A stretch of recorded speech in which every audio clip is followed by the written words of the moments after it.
human beings need to make their relationship work. My name is Dr. Christy. If today is the first time you're joining my live, please go ahead and hit on the subscribe button. I do appreciate all of you, and I want to welcome you to Finder Seat TV.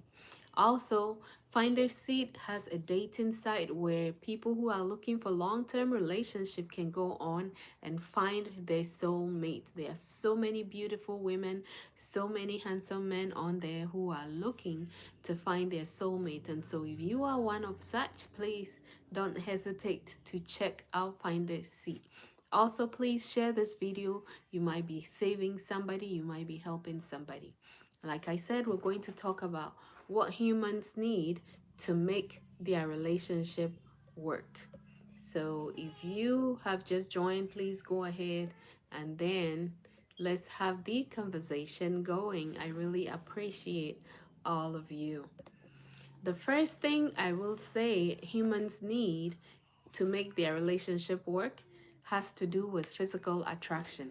All the things I'm talking about doesn't come in any particular order. It's just, it doesn't matter which comes first. We just need these things to make the relationship work. And so we need attraction. Why attraction? For instance, you meet somebody outside, they're looking all scrappy, all messy. There's no way you're going to want a relationship with them, even if you see the beauty in them. Sometimes it's necessary that we put a little bit of work into how we appear. Physical attraction, very essential. Apart from that, somebody might be attracted to your smile, which doesn't cost a thing. So go ahead and smile as much as possible. Also, maybe the way you do the things you do, the way you walk, the way you carry yourself. So let first impressions mean a lot to you. It's very essential. And so let's mark that down. Attraction is one of the things that helps relationship work. Now, the next thing is that humans need praise. No matter what, no matter who. Some people will say, oh, when I do something, I don't expect people to praise me or thank me. We are human beings and we do well with praise. And so encourage somebody. Tell them what good thing they've done for you. If somebody, your spouse, your partner, did something good for you in your relationship, go ahead and tell them, thank you, I really appreciate that. I love what you're wearing. I love that you look this way today. Tell them something good about what they are doing to encourage them to do more.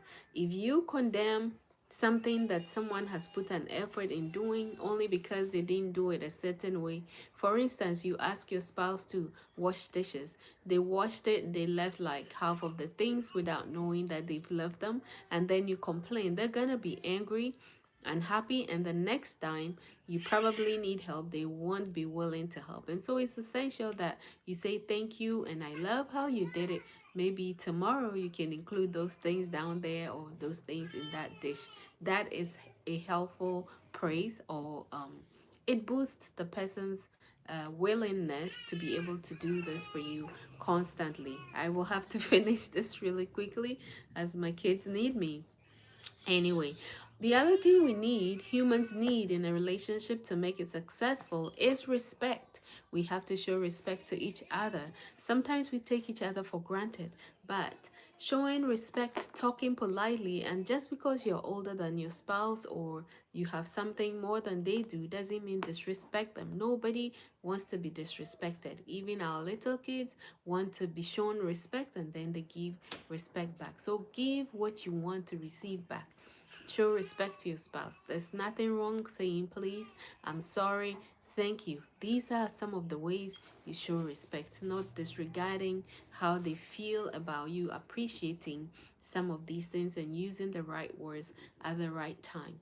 Now, if you want your relationship to work, then accept each other for whom you are, for however you are. Now, people go into relationships thinking they're going to change somebody. No, if your plan and your goal is to go in and change somebody, then you're not ready.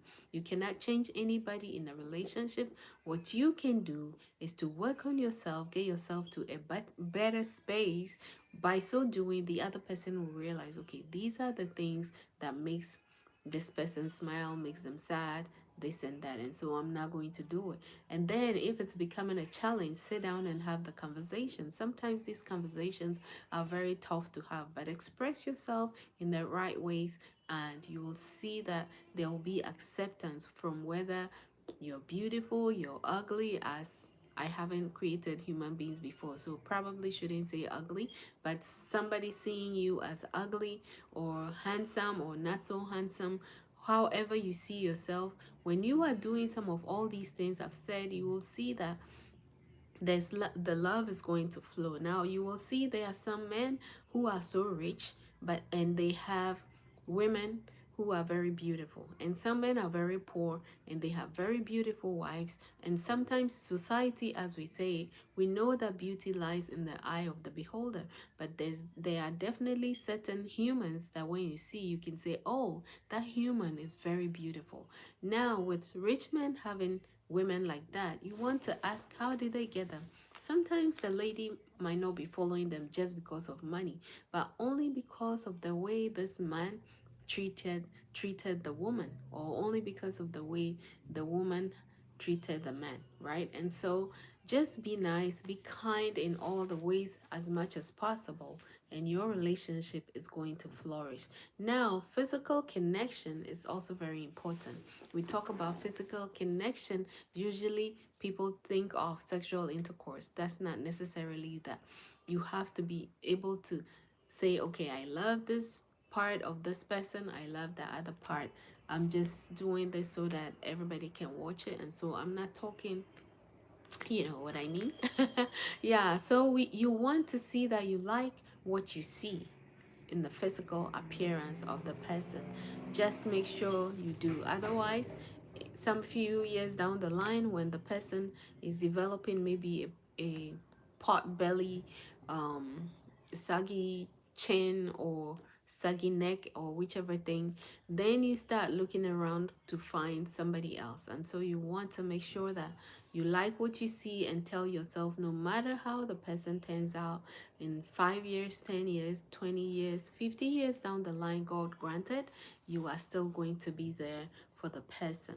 Now, emotional maturity. When we talk about emotional maturity, it has to do with being able to listen, understand how each other feels, and not um, disrespecting each other's feeling about issues. So let's say your spouse comes to you and talks about, hey, I see that you are not maybe talking to me this way, you are not listening to me when I'm hurt, or I'm telling you I need this, I need that.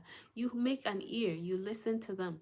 If you don't listen, then you're going to get them hurt. They will be very sad. They won't want to even talk to you. And then some people will just belittle the feelings of their spouses.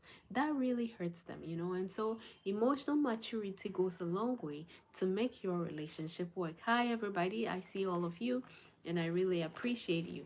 If you like this video, please go ahead and share. If you don't like it, it makes me very sad, but just keep coming and I will give you what you like. Also, you can comment below and let me know some of the things that you like. I see some members in our group also watching. Thank you all so much. If you are single, please don't hesitate to join. Check out Finder Seat dating site for your spouse. You will be able to find a soulmate right there. Now, the one most important thing that I usually say that makes relationships flourish is communication. Communication is very essential in almost everything that we do. It can be verbal communication, body language, however you communicate. Just communicate appropriately so you are not hurting each other. It's very essential. And don't hold on to things. I was talking to this young man the other day, and the wife is not acting as she should. And the young man is saying, as for me, I'm very quiet. I keep things to myself. I try to stay cool. I don't want to offend people. No. Being calm and quiet is great. But that also doesn't mean don't communicate how you feel and express your words in a very nice and decent way.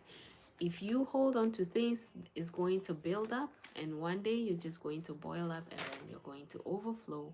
And usually when that happens, the things that come out is not very pleasant. So find appropriate ways to communicate. We call it the love language. Find your love language, communicate with your spouse, and hopefully you'll be able to resolve.